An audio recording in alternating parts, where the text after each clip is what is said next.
Well, here we are. Good evening, and welcome to SuperCars NZ All Ports Motorsport Championship here in the V8s. Coming to you tonight from Imola. Fantastic track, favoured by myself and also by my co-host this evening, Corey. How are we? Yeah, going good, Dougie, and good to have you back driving the bus tonight. Yeah, it feels a bit odd. I feel a little bit out of touch. It's been a number of weeks since I've last had to jump in and drive the bus, but I believe our cars are getting ready to start gridding up. So let's have a bit of a looky and see what we can see down there at the starting grid.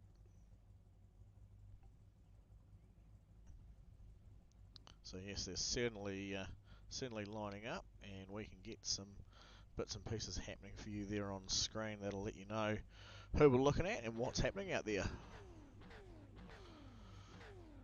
Yeah, Imola, great track. Can't wait to see what goes down here. We're about to go green. We are indeed. Green, green, green. Bit of a glitchy start there from Jack Brodwell. Welcome back, Jack. It's good to see you out there. And he's lined up alongside Darren Lobb this evening. Taylor Mitchell sitting back there in third spot with Bruce Tannock, who is Darren Lobb's championship teammate, has gone and done Darren Lobb things and had a big slider through the corner under those cold tyres. He's fallen back down the order to 11th spot currently. Yeah, I've seen a jigsaw car might have gone off. We've got a Digital Bogans car going off there. The Cossie. Jason Cossie parked well and truly sideways there, unfortunately for him. Flick spin around and trying to get back underway.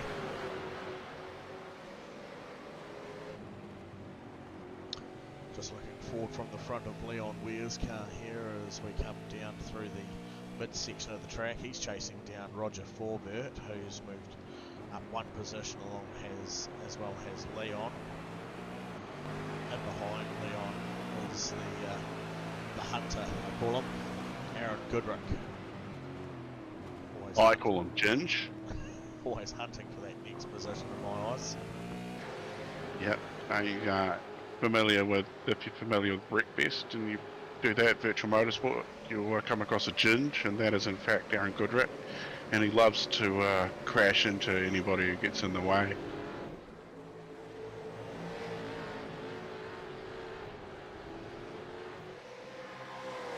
So pretty normal starting conditions for the V8 Championship. Couple of cars getting loose there at the beginning. Jason Cossie's fallen down 16 spots to the rear of the field. And just trying to pick up where... He missed it across the graph there. Yeah, Bruce's name is, and he's sitting back down in 8th spot. So not too far down through the order. Rod's just clearing the slow down there as he had a wee ticky tour over the grass. Have a quick look and see as to why that happened. Oh, apologies, that's the first incident there. And it wasn't even Jason that we were after. We were after Roger. So. Be a little bit too much curve, is my first thought, and tour of the grass. Yeah, didn't actually pick up any information on Roger doing that at all, which is quite interesting. Let's have a look up and down through the order and see where some of the battles are starting to shape up. And we've got one here, spot number 9, Nick Mitchell chasing down Sean McNamara. Michael Gunstone though hard on his tail, so we will see what happens with that. Dan Nolan, also another Team Jigsaw driver, sitting in spot number 12 currently. Mentioning these guys because thank you to Jigsaw Projects Limited for this week's race sponsorship. Thank you, Steve and team at Jigsaw Projects Limited. Yeah, how good. Yeah, the Jigsaw Projects, if you commercial or residential fit out, of any sorts in the Auckland area. I'm sure he'll travel up north closer to the batch as well. Indeed. What I might get you to do, mate, while we've got the ability to do it tonight, I'll get you to keep an eye on this battle taking place between Leon and Aaron. We'll bring up the Skype call on that one, and then I'll have a wee tip my way down through the race, or if that works with you. Yeah, that's fine. So while the action's happening there in the bottom corner of the screen between Leon and Aaron, let's have a look and see what other cool battles are taking place. Just back from there, Blake Grenhall just losing position back to Bruce Tannock, who's making his way back through the grid order. We've got 30 laps tonight here at Imola, and we're currently on lap 3.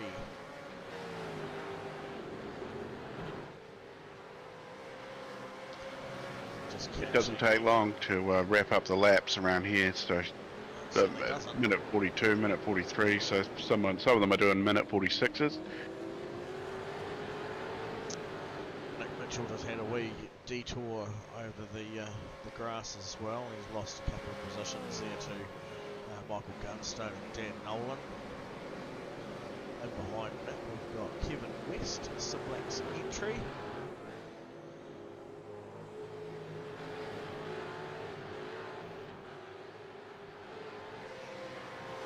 Yeah, just quietly chipping away there in 13th, the West. Peter Vanderberg, Misfits, dressed a little different to the rest of them tonight. He is, just a little bit differently, maybe a new livery, or maybe just one that he's had sitting there in the background from a special event running on the side of his car. Pretty slick.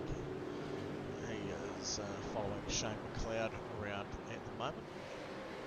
Then we might have to call Peter the undercover Misfits. He's not sticking out like the Green Army. No, certainly not the same as like this one here. Yeah, you can't miss it, especially when they're running in a pack. No, they certainly stand out nicely, don't they?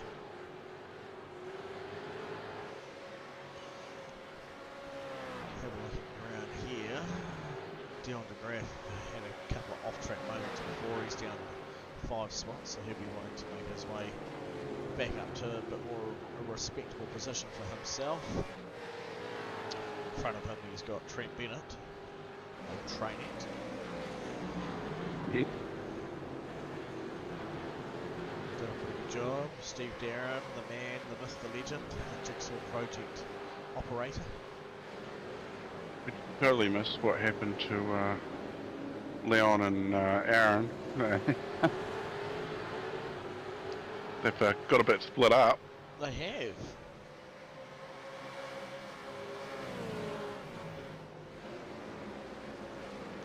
Once again, not showing any information on there, but I'll try and find something around it. Blake passing Leon for position 6, and possibly around there we might be able to find some gold. This is a pretty interesting battle pack. Here towards the rear end of the field, there's a couple of Simblacks, a couple of Misfits, and one Jigsaw piece in the middle. One lonely Steve Darren just trying to hold his own. Everyone getting through there reasonably cleanly. A little bit of curb. Let's open the door for Dion de Graaf there tonight. He's held his ground. And this is what I like to see. So they're all battling for these positions down here, position 16, 17, 18, 19.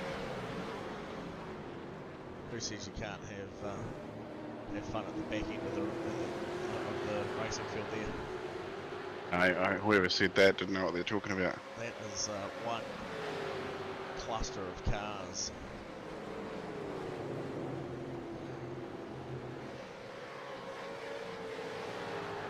Nice on board you've got there for us on board with Dion as he gives the rear end of Steve's car just the gentlest of wee tickles as they come up a little short wee back straightaway to what's probably known as one of the most difficult chicanes,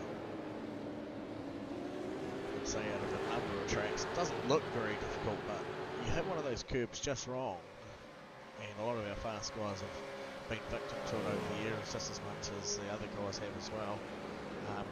That wall on the right hand side tends to come up very quickly. You bounce over that curb wrong, or it turns around and points the other way into the middle of traffic. Yeah, and if you've got anybody else around you, it throws you into them. Yes. A couple of cars coming down the lane. Of course, 2 pit stops required by everybody tonight, and a minimum of 1 litre of fuel at each stop. Okay. You can thank Bill. Bill told me that. Nice. So we've got Derek Lovegrove, Scott McKenzie and Trent Bennett, all Misfits teams serving their pit stops now. Yep, it's that pack mentality.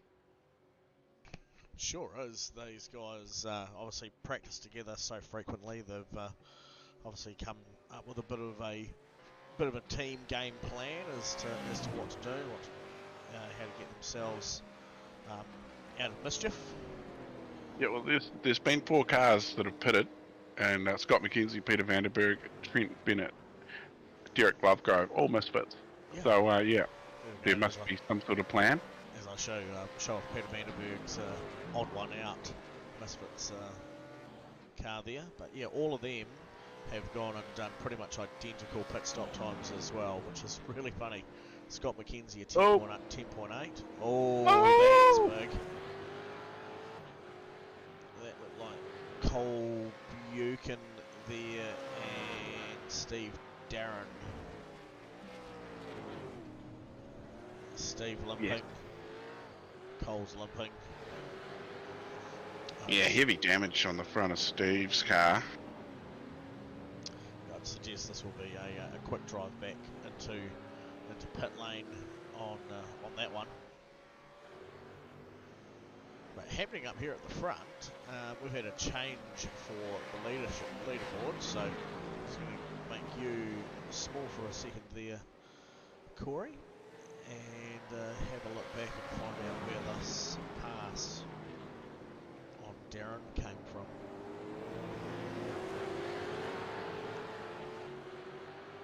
Taylor Mitchell's still heavily involved in this battle as well. So it was on lap 5, and it looked a little bit like this.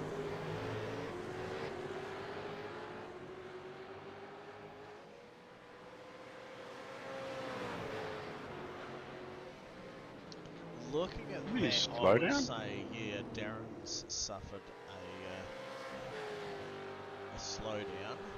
Why you haven't got me up on gonna check out incident points and see.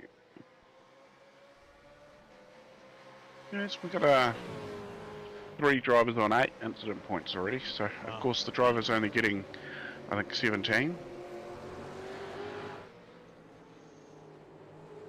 Yeah, 17 before they'll get themselves a drive through.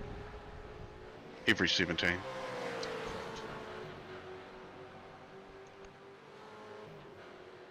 So, young Jack Grimold leading our race this evening.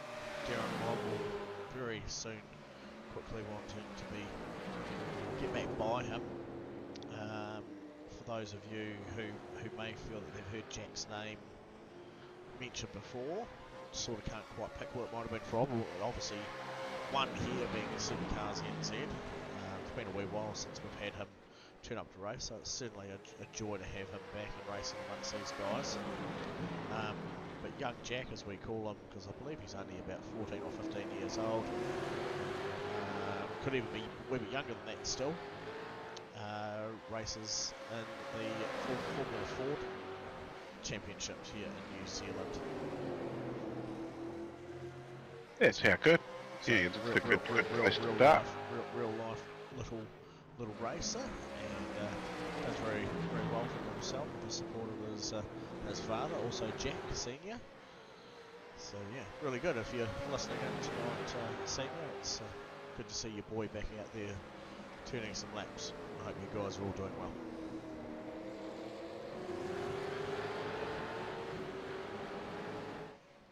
Yeah, where are you watching from? If you're watching, let us know. I'll let you focus on maybe Taylor and Darren there, mate. See, that one looks pretty spicy. and I will have a quick look-see back around the field and see what else is happening.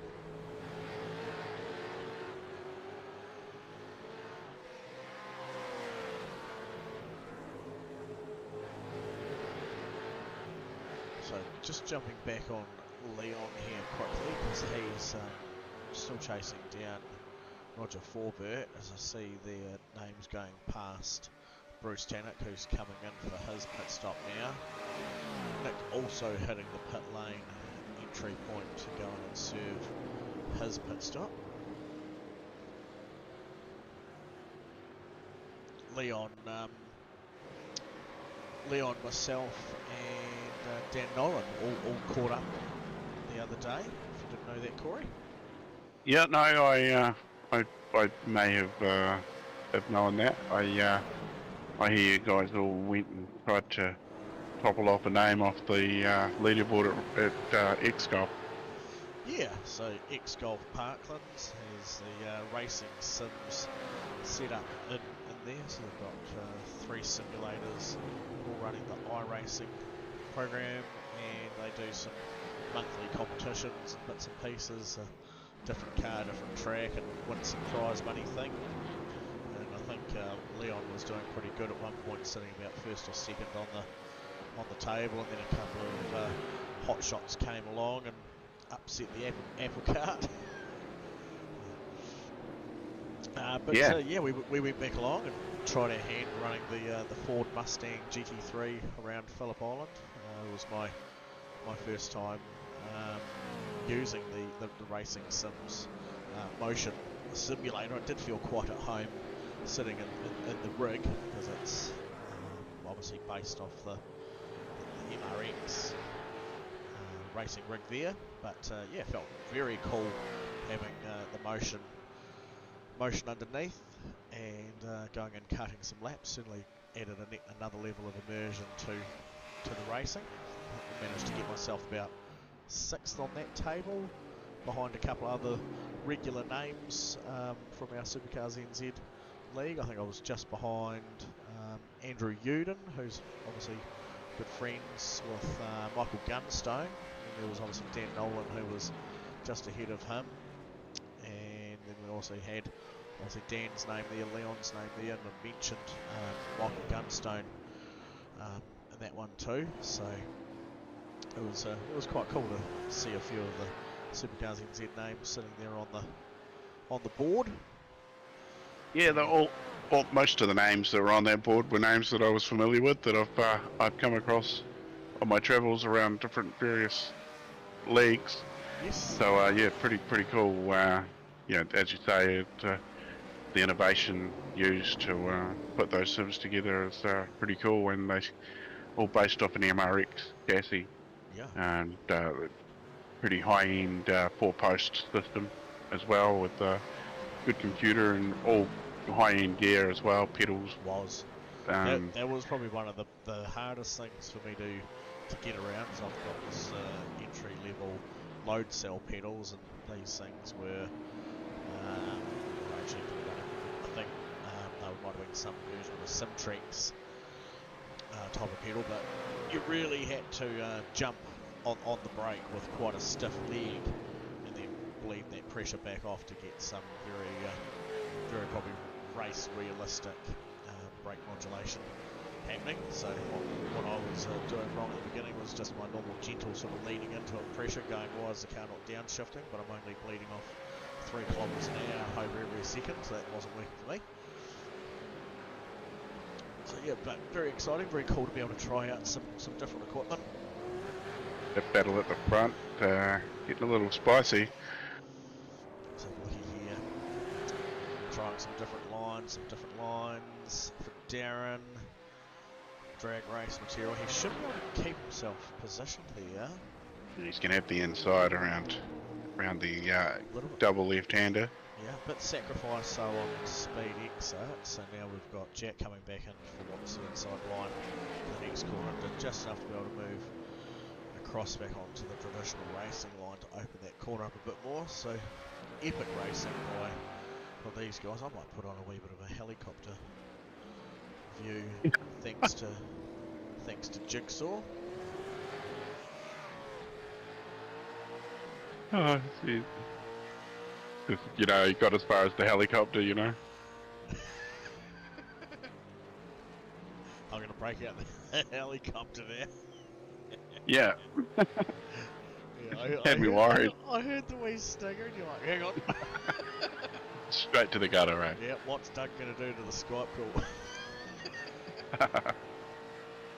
So that's, so I thought we might have been seeing some cool battles, but all we saw was Jack pull off into pit lane.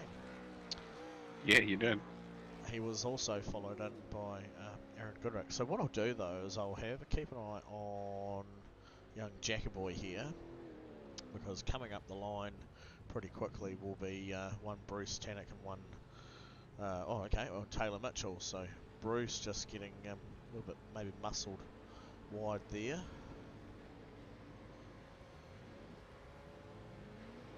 So Shane McLeod into the pits. Bruce coming by. He's going to get him, really? I think he's going to get him. He has. He has. Okay, Yeah, so but 12 laps into 30 lap race. Jack was in there for 20.5 seconds versus Bruce's 15.6. So obviously running this a little bit longer, needing a little bit more fuel, but to Jack's benefit, excuse me, is he will have fresher tyres once they come on, and longevity moving forward towards the end of the race. So be prepared to see that that battle come back into play soon. But another pit stop as well to take into account. Oh, 2 stops tonight. I missed that. Apologies. So yeah, I believe 2 stops, and they've got to take 1 litre at each stop, so they don't even have to worry about tyres. Ah, okay. I believe that. I could be wrong. How exciting! Like the change up in race requirements. Very cool. Yeah. Yeah. People can see there from the chopper cam actually how bouncy those curbs are when people come through them. Watch Trent here as he comes climbing over the curb, and then a big bump there. It's certainly not a shallow line entry going curb. It's like reading Braille with a crowbar and a corrugated fence.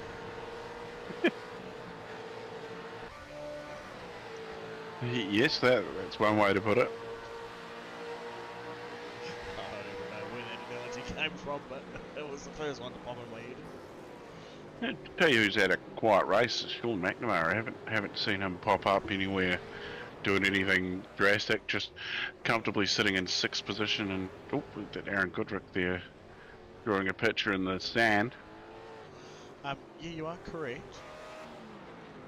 McNamara cycling away quite nicely there. He's got no one around him. One of those impromptu laps from Sean McNamara wouldn't go astray, would it? Where are we going to give him a wee tickle? I reckon tickle under the chin.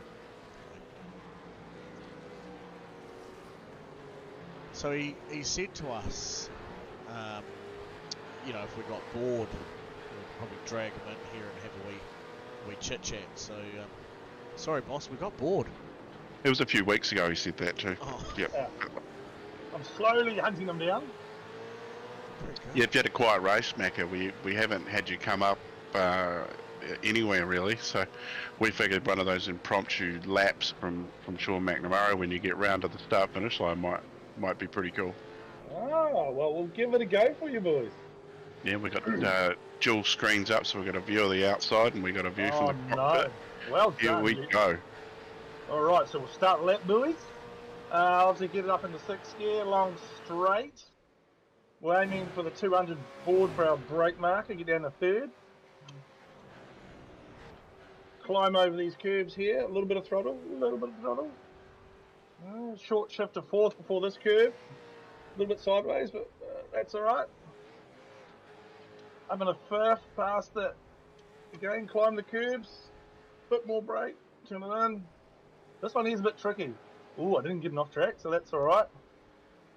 Down a second for this hairpin, lock the rears a little bit there, whoopsies.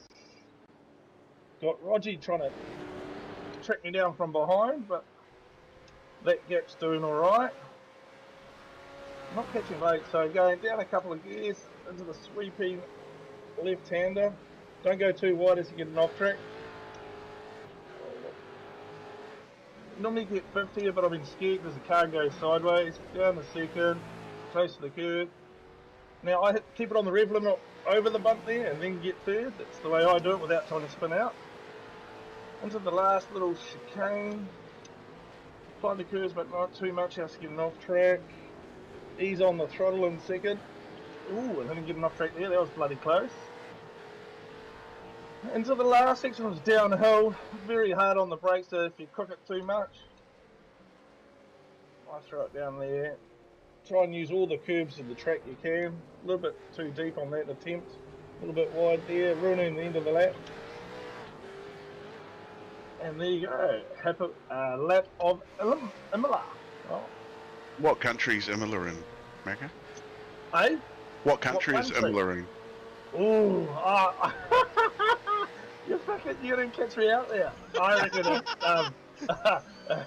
I don't want to say now in case I get it wrong. Oh, no, see, now you put me off track. Oh, Well, then you get back to racing. these Spa, it's the same track as Spa, isn't it? Oh, no. I might have to make that, Corey's mid-race Jeopardy. Yeah, cool, mate, cool. Love you, Sean. Don't forget your second pit stop, mate. See ya. Thank you very much. Bye.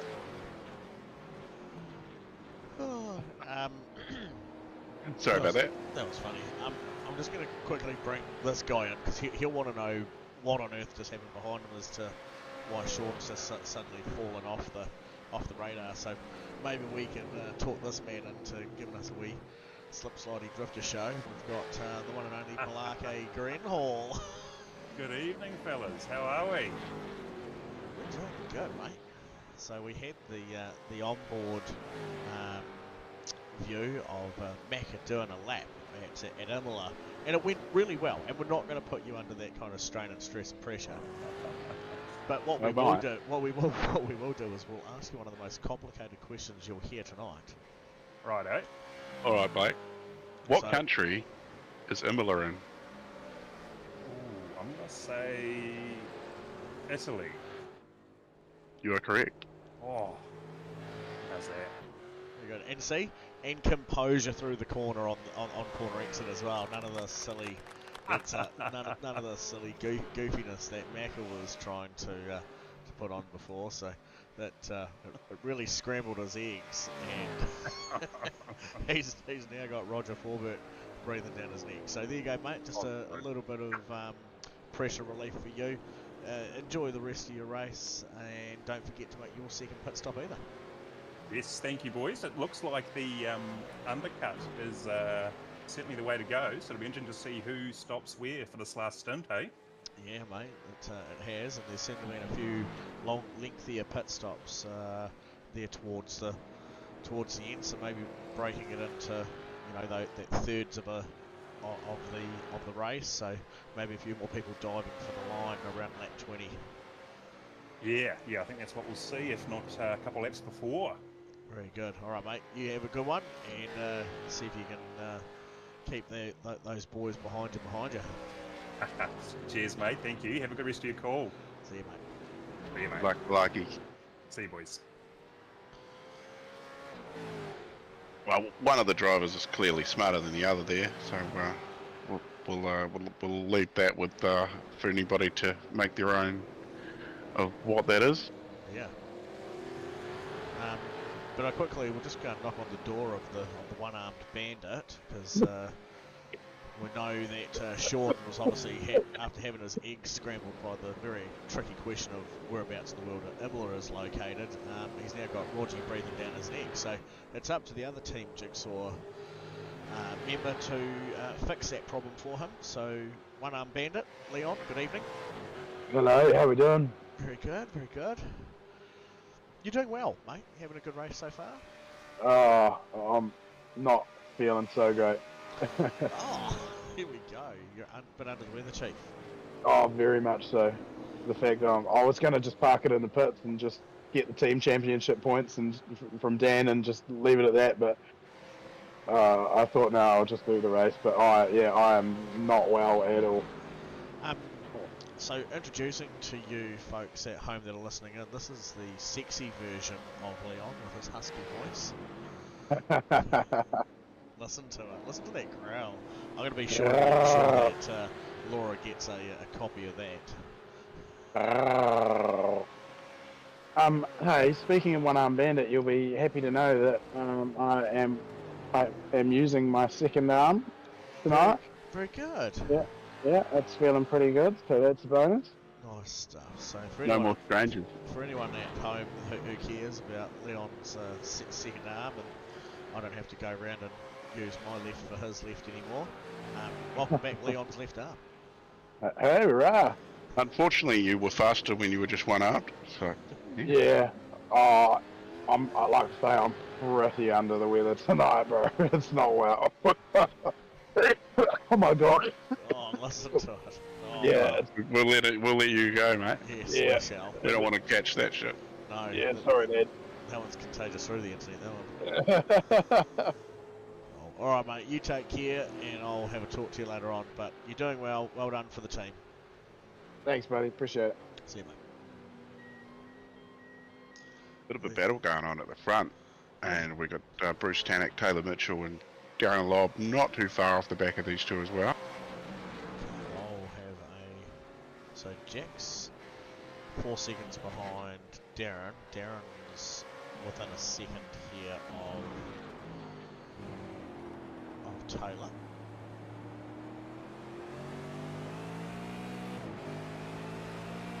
I see. That's what we want to say. Haven't seen much shenanigans. Very much like the Spice Girls. So Stefan Adams is our biggest mover too, up 14 spots, sitting in 14th. So obviously starting in 28, moved himself up to middle of the pack, 14. Bigger drive and really good for Stefan. He's always getting out there and amongst it and battling well and hard. So it's great to see that he's cleanly making his way up through the field. Oh, Darren with a big push on the clutch. Did you hear that one? Someone's doing some fuel saving there.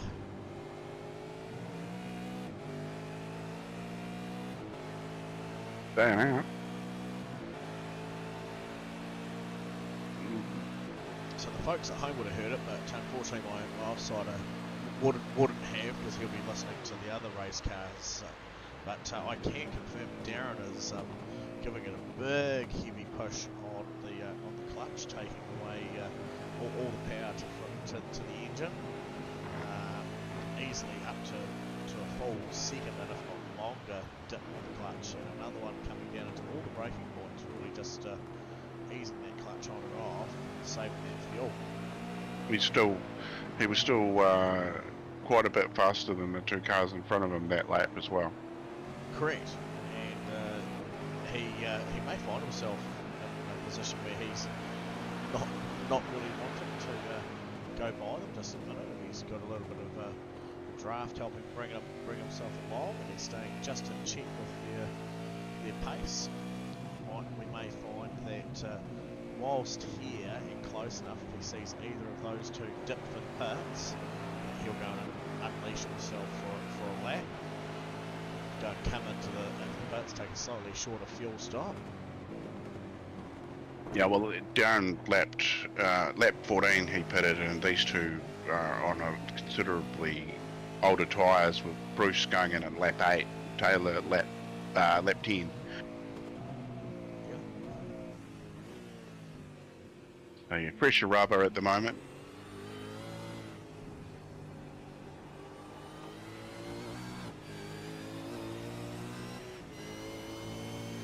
So there's one shot low, so we'll be interested to see if he goes and dips on clutch coming down into this braking point like he did last time. Don't know if it will show us anything on the lights. If he does, no, that's full noise to the floor, that one. He wants to drag Taylor back in.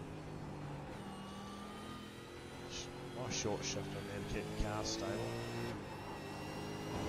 Tyres are working incredibly hard. Hearing all four of those skipping around under the brakes.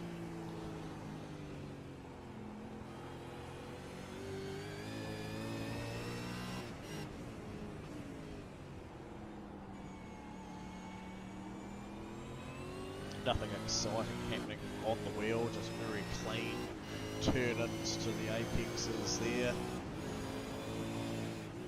Not to agitate the balance of the car and the weight that's being pushed into the tyres.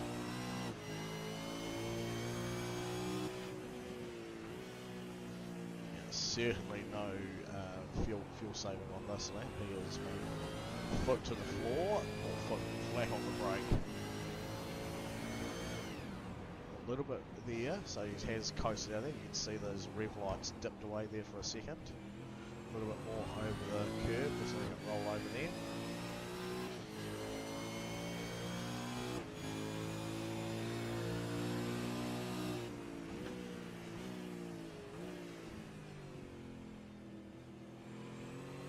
You can see does Taylor or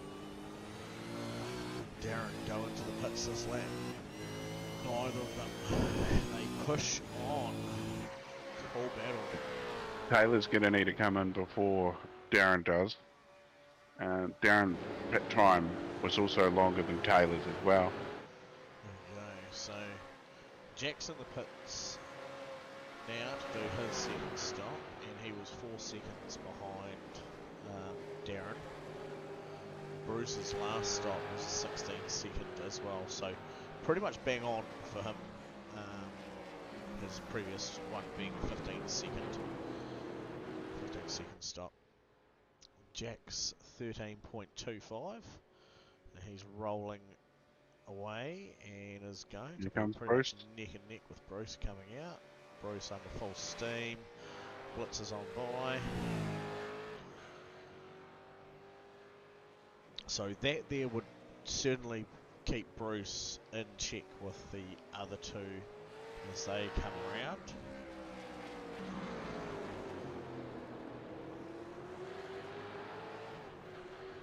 Yeah, it'd be interesting to see how close the gap is when these two come out. As we've seen earlier with Bruce and Taylor both pitting early, and that undercut definitely helped Bruce out, who fell a little bit back at the start of the race. Lost a little bit of ground, so that early pit stop for him, getting a bit of clear air, definitely helped. Very much so. Here the boys are coming around the last couple of corners again. And still, once again, neither of them taking the opportunity to come in to get their second stop done. Three cars out on track that still to take their second pit stop. Front two, and Shane McLeod in 11th. There he is. There. Nick Mitchell, has he left the building? Believe so. Yeah, nothing. No play for him.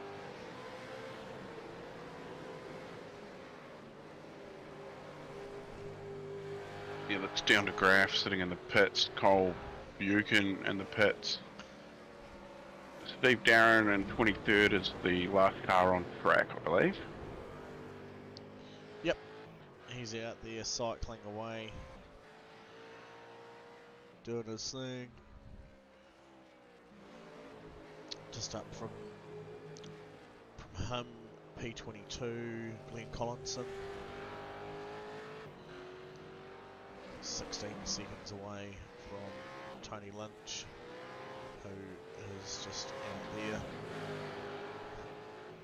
And P21, following Stefan Adams.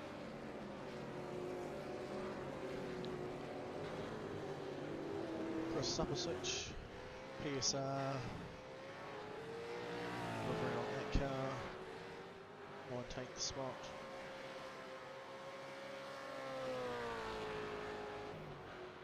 Shane McLeod down the lane now, so he was one of the last 3 cars that haven't pitted. So second pit stop for Shane McLeod underway at the moment. And Taylor in as well. So Darren stayed out, so look for him to go probably, I reckon, another 3 or 4 laps before he'll come in. Yeah, quite possibly. What we've got is Bruce Tannock making his way down the hill towards the final 2 left-handers. Here's the first one, and then commencing in the second. He'll be on the hard push as Taylor's 13-second stop is well and truly been done, and he is nearly at pit lane exit as Bruce approaches the pit lane entry, but he's got a lot more carry speed. He's going to catch Taylor right at the braking point here. We show with the nose and say, yep, hey, I am here already.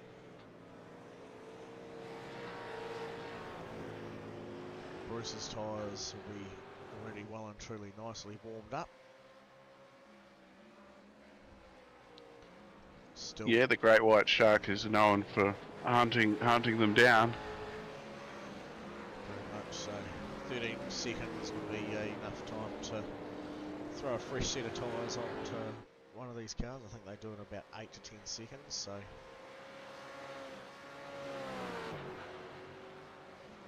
Yeah, of course, tyres are not a requirement. They only need to take a litre of fuel, but unfortunately they need more than that to finish. oh, big drift from Taylor coming out through that previous corner. So that was nearly 0.9 of a second gap, reduced down to just under half a second gap there now. Jack Grunwald doing very well to slowly chip away at that margin. What was just nearly 4.5 seconds earlier I last looked at has been cut down to only 2.3 second gap to the back of Bruce Tannock there. So he's certainly not out of contention of being able to get himself onto a podium.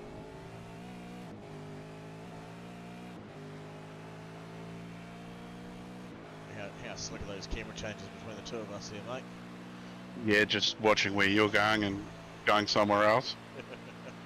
No head nods, no gestures, no written scripts here, folks. Just good mates making the best stream possible for you at home. Some sort of telepathic connection, they say. Is that what Mum referred to as those worms in the water? That was the lady doing me tarot reading.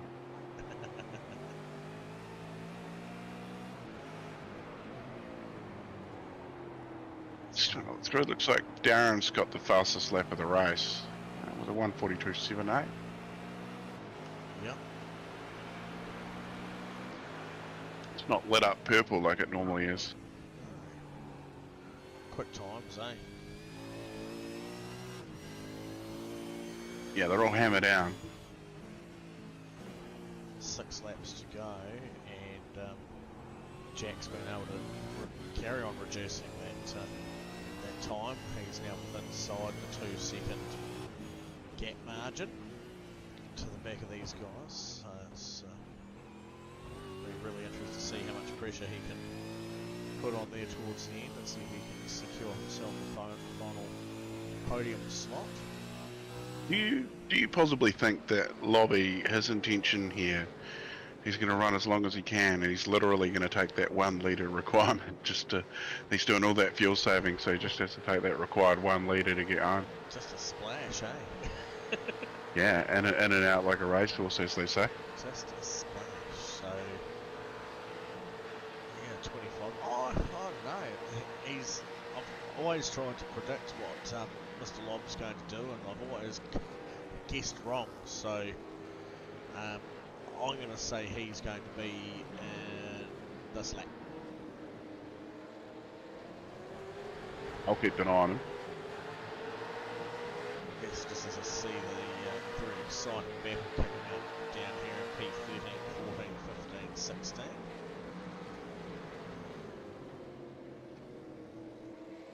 So that's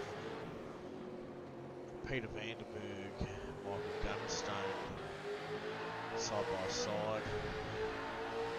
Jason Cossey coming around to make it 3 wide across the start finish line. This is going to be very interesting into the breaking point. Trent Bennett thinking, I'm going to get out of this. Or is he thinking, I'm going to get into this? Well, possibly that one too. It's not over yet. Gunners has got ahead of them. He's not getting away, or slightly. There we go. Good run out of that corner for Gunstone, and a little bit slower for Cossey, which puts him under a little bit of pressure here from Peter, who's under pressure from Trent. Yeah. Still very much defending that position, Jason.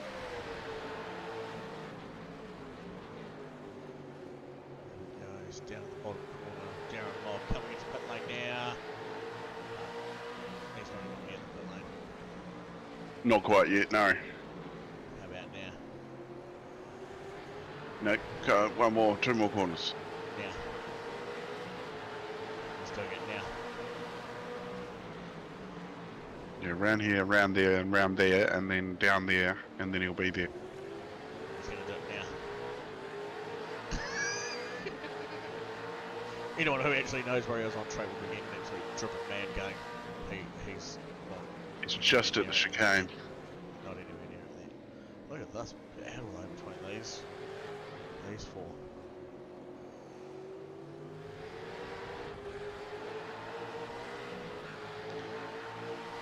So they're just coming down past the start finish line, and Darren is not too far behind these guys. No, not.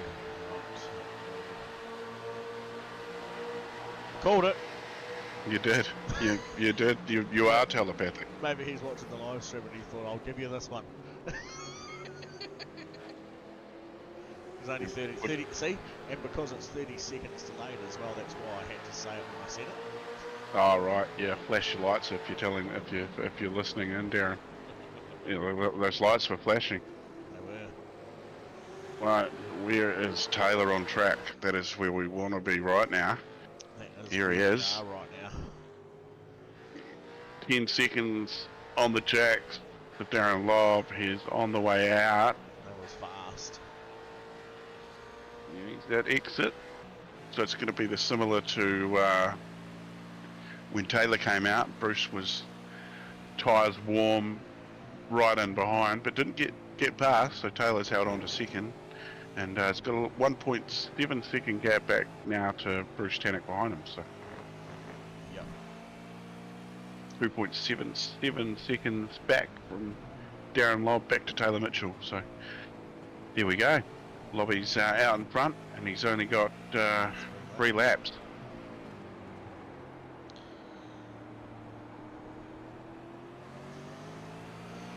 Yeah, so young Taylor Mitchell, he's got an exciting race season coming up very shortly.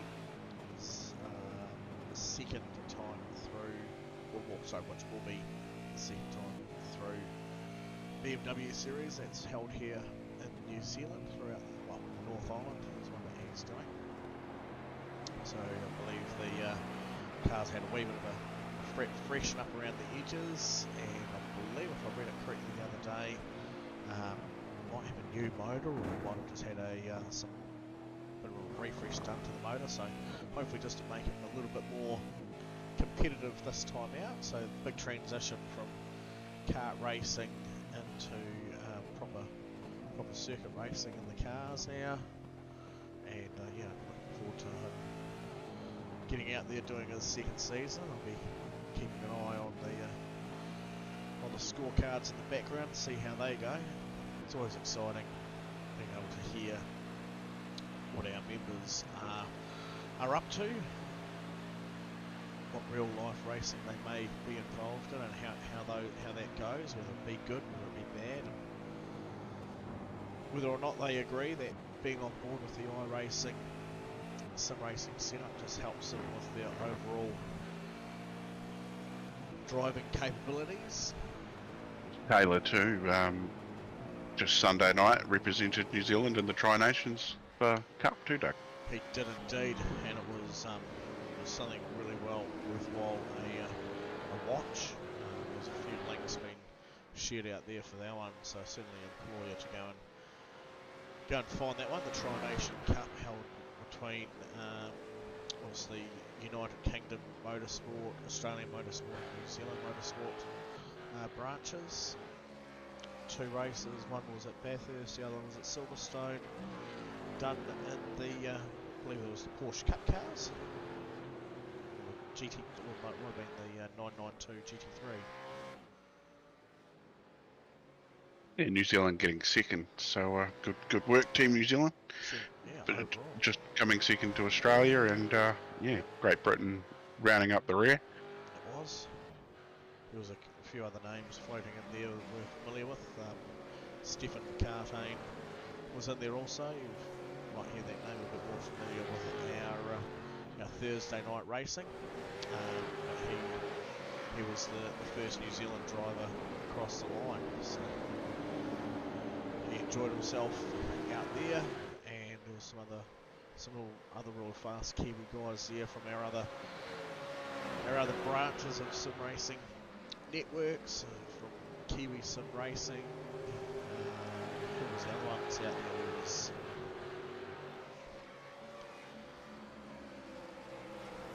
was another couple of names just gone from my mind in the second. Corey, you might know who was a couple of the... I want to... Mike, talk about someone else for a second, and I'll see what I can find. Yeah.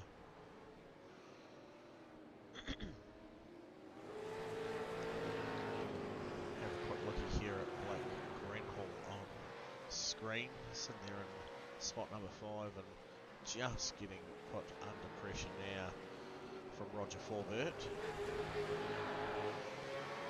Down to 0.28 on a second gap there.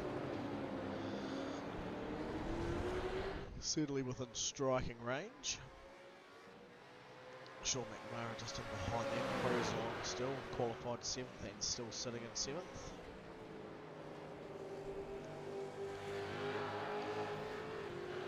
Roger looking very keen on the back of the properly edge Mustang there.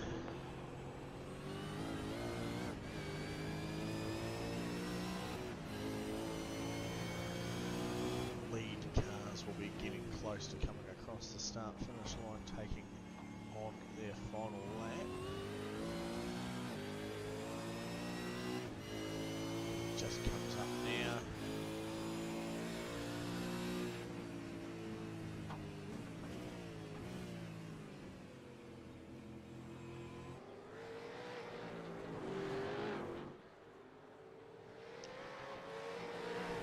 Great race all round from these boys. Darren Lobb doing a mighty fine job, qualifying on pole, still there at the minute, just over half a lap of racing to go for him. Taylor Mitchell in 2nd, Bruce Tannock in 3rd, Jack Gromwald having fallen away from his qualifying position P2 down to spot number 4, but nonetheless a very great drive being had by him at the moment.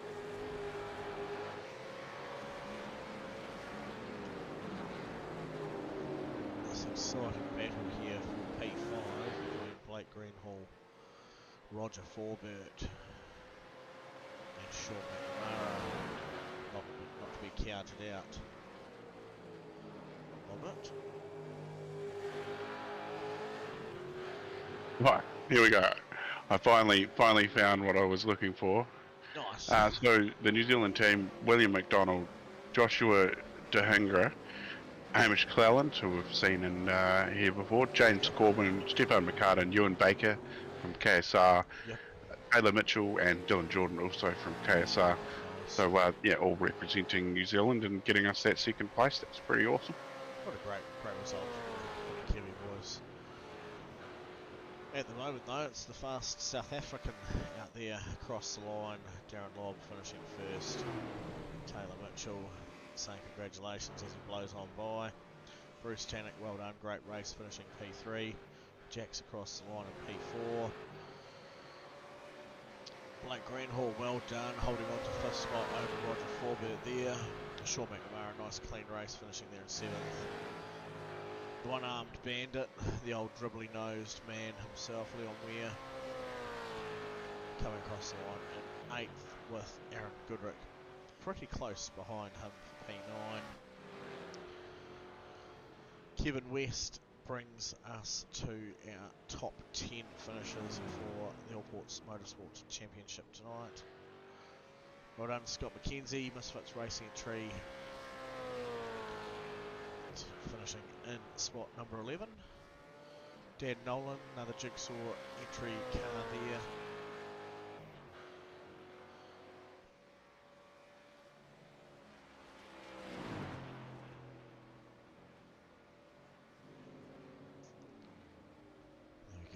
Thanks, Steve, there on the side of that one at the bottom for Dan. Trent came across the line, up 10 spots to finish in P13. Michael Gunstone will be a little bit unhappy with himself, down 3 spots to finish 14th. Chris Upsich, obviously quite happy to get that race over and done with, P15. Jason Cossey down 6 spots. It's quite a fall for Jason, but I believe he was down a bit further than that earlier on, so probably not too bad of a recovery drive for himself. And the Diesel D Services entry, finishing 16th. Derek Lovegrove, 17, started, finished 17th. Peter Vanderberg, spot number 18, up 4, with Glenn Collinson up 6 into P19.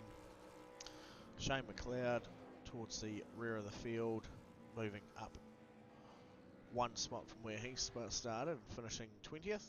And then we had Tony Lynch and Steve Darren 21st, 22nd. And it looks like Stefan Adams may have pulled out just towards the end of that race and would have been one of the last cars to actually go across the line for spot 23. So great bit of racing, and we've got the one and only Taylor Mitchell joining us in the broadcasting lounge, finishing in 2nd spot. Evening, Taylor. Evening, boys. How'd that go for you? The undercut? Yeah, not too bad. I've got a new strategy. No practice, just jump into the race. That's Fair a new enough. strategy for every weekend now. So save the muscles for the big event. Is that what you're saying? Yeah. Not train too much. That's obviously including the big muscle in the head. You're not overthinking it too much. Just get involved and get stuck in. Yep. Well, you certainly did that tonight. You managed to get away over the at the start nice and cleanly. Had a good bit of a battle with the boys. Were you how'd you find racing alongside Jack there? Yeah, I was gonna sit behind Darren and Jack, just let them play out, and then just pit when I wanted to, just get that undercut on those two. Worked out good. Got Bruce in the end, and then went in for my 2nd pit stop.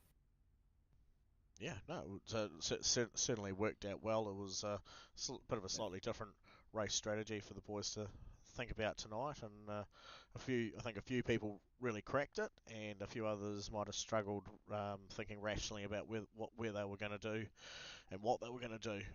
But you've managed to keep it nice and clean and tidy, and not too far away from the top step there, Taylor. So you'd be pretty happy with that.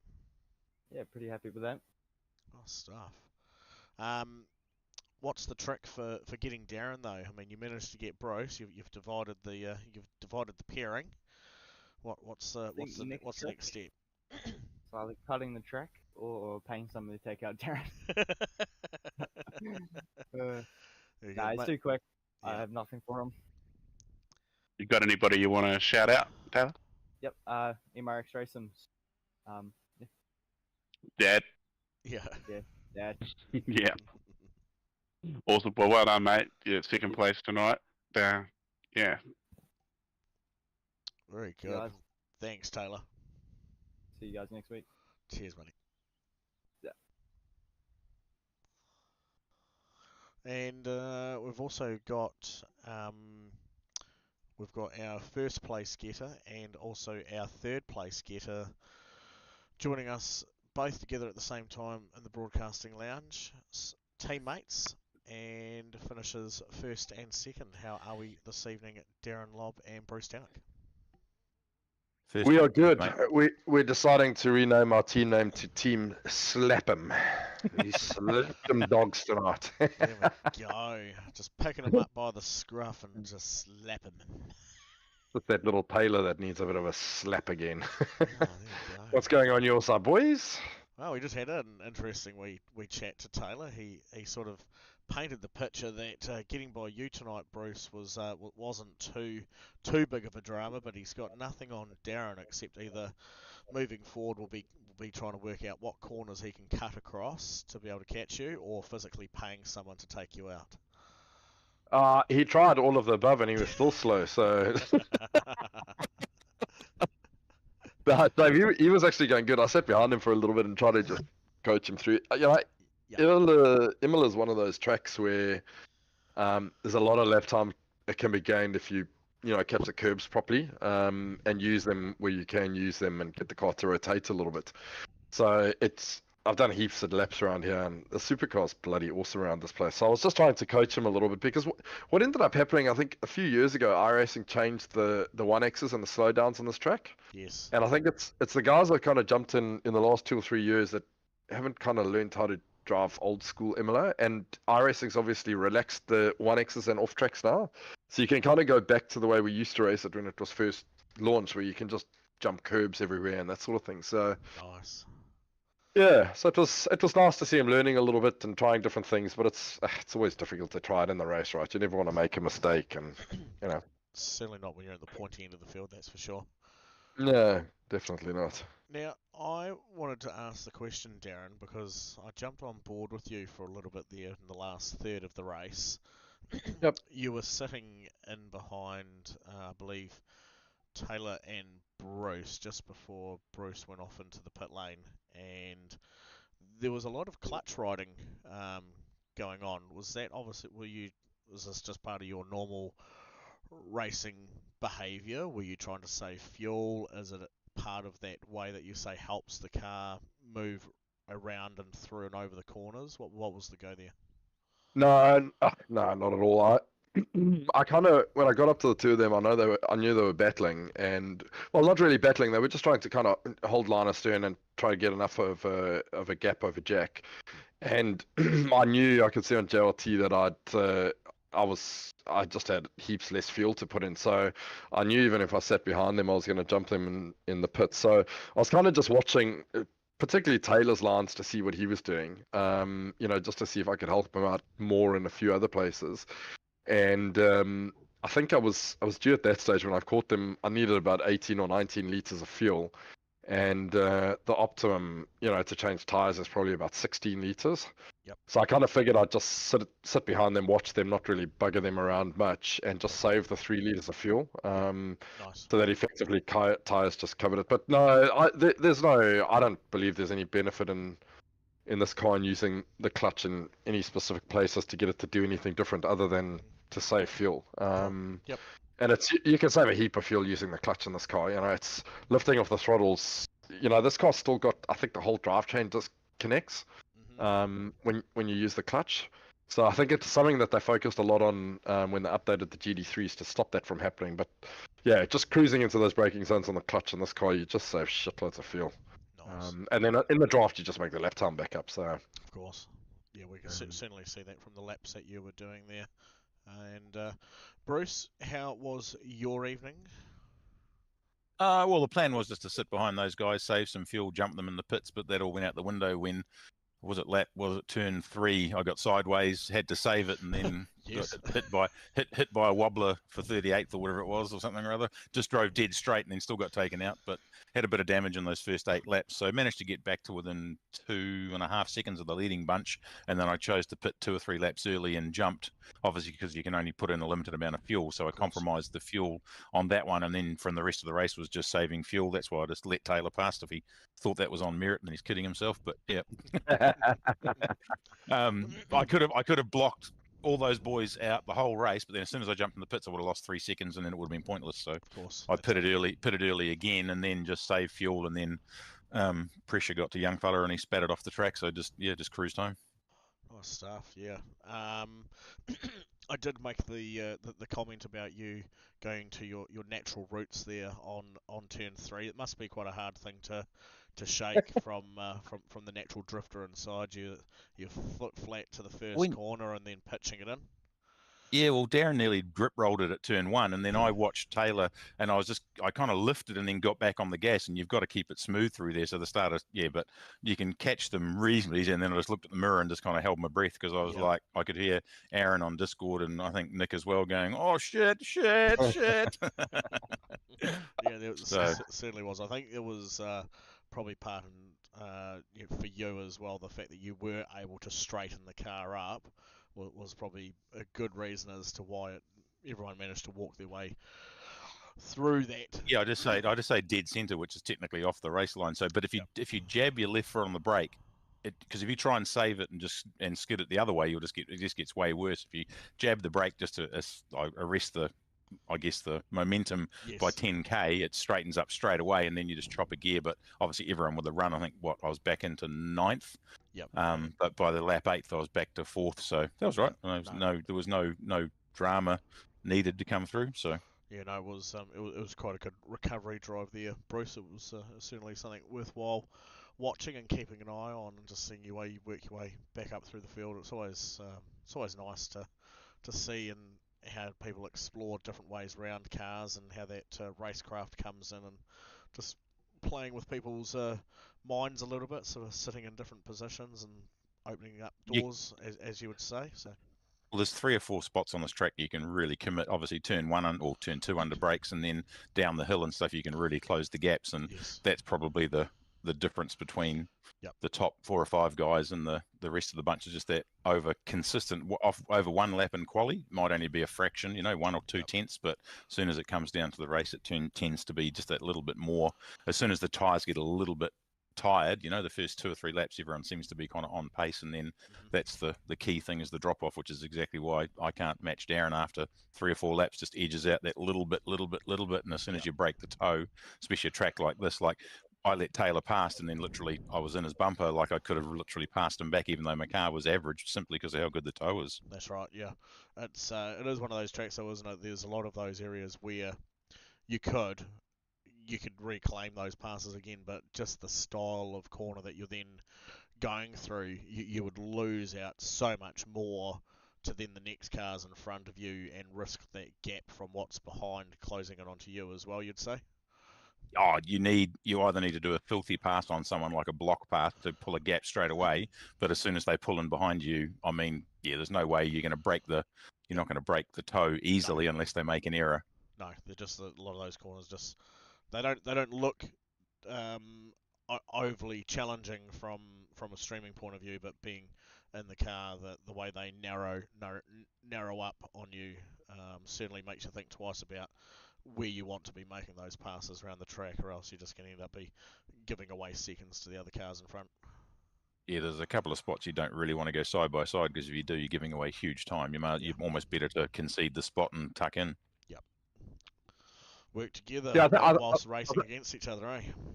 Yeah, I think that's the big thing with these supercars. You lose so much time when you go door to door with people. I think it's, not to pick on young Jack, but I ended up racing with him in the end of that first stint. I was probably a second and a half a lap quicker than him, but he's blocking everywhere and he's slowing up on the apexes, and it's good fun racing. But then you end up finding that you've lost 7. It's bloody good for the broadcast, but you kind of just, from a racing perspective, it's also good fun, when we're doing it. But then you kind of look at it and you put 5 laps later and you realize you come out the pits 8 seconds behind everybody because you've just hemorrhaged time like that. Where, there's a time and place where you're probably better off just tucking in behind someone and watching what they're doing and saving a bit of fuel. So the supercars do demand an interesting bit of racecraft. The GT3 cars, you just hammer it and drive flat out the whole time and do what you can to hold people behind you. These things definitely entail a small little bit of your brain. Yeah. Nice. Just probably one of the most important parts. Yeah. It's a lot of right foot, a lot of left foot, and a bit of brain. Yep. Oh, well, it's been a pleasure, boys. Anyone? We'll start with you, Darren. Anyone you want to shout out to? No, just Barry Manon. Always thanks. Always get good support from my gear. It's so important in these things, and always nice chatting to you guys. Thanks for letting us come have fun during the week. Thank you very much, and we'll look forward to seeing how you guys get on Thursday night. Brucey, over to you. Anyone you want to make a shout out to, mate? No, just the boys. Like, we're having fun on the Discord, and obviously Darren always gives us a hand with sets, and like I said, just we'll drive around and give us some tips and stuff. But he still holds his cards a little bit close to his chest. I've got access to his data now, so I've just got to start spending some more hours on that. But that's the hardest thing, is just breaking that last little, those little tenths a lap. It's so frustrating, but it's hey, you wouldn't be here if it was easy. You wouldn't be doing it. You'd be bored shitless. So 100%. no, it's good. And what do we got? We got Spa next week. Are we doing the official? We're in Spa. Oh, it's following the official series. It cool. certainly will be. So it should be an absolute toe fest. That was that was my first bread and butter of V8 supercar racing, was thanks to Virtual Motorsports. Mental Health V8s at Spa. Yeah, the 6 hours. Was it 6 hours around there the first time? It was an epic race. I think we got second to Liam Lawson and Matt, he's rubbish. That kid. He's going that good. I was guilty that year of setting the incident limit way too high, wasn't I, Darren? Everybody saved up their incident points until the end and cut the corners. That last stint was fucking epic watching it. Anyway, what have we got? 2 rounds left: Spa and Road Atlanta. Oh, no, it's more than that, isn't it? There's 2 MRX Enduros. Oh, no, you're correct. Sorry, you're correct. Yeah, 8 and 9 and 2 Enduros. So someone's just chucked up the team points. We're only a 380 points ahead. That's a bit of a shame. Yeah, we'll go off the back at Spa. We'll go challenge ourselves. We might have to do might have to do the old paper ticket raffle and pair you guys off with some different teammates throughout the year and see if you can help school up some of these other guys down through the grid order and see what kind of mad battles we can start getting then. Yeah, that could be quite a bit of fun, eh? Tell us on the night who our partner is and see how we go. Yeah, you better issue someone. You better have some tissues at the ready. Yeah, 100%. Very good. Hey, no, we appreciate it, guys. It's always a pleasure having a quick chat with you guys at the end, and thank you very much for giving your time up to coming over and racing here with SuperCars NZ and All Ports Motorsport Tuesday night in V8s. No worries. Good stuff, guys. See you then. Bye-bye. Cheers, lads.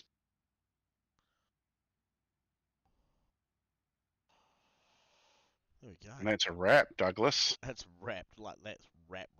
That's so wrapped. Eminem wouldn't even know what to do with it.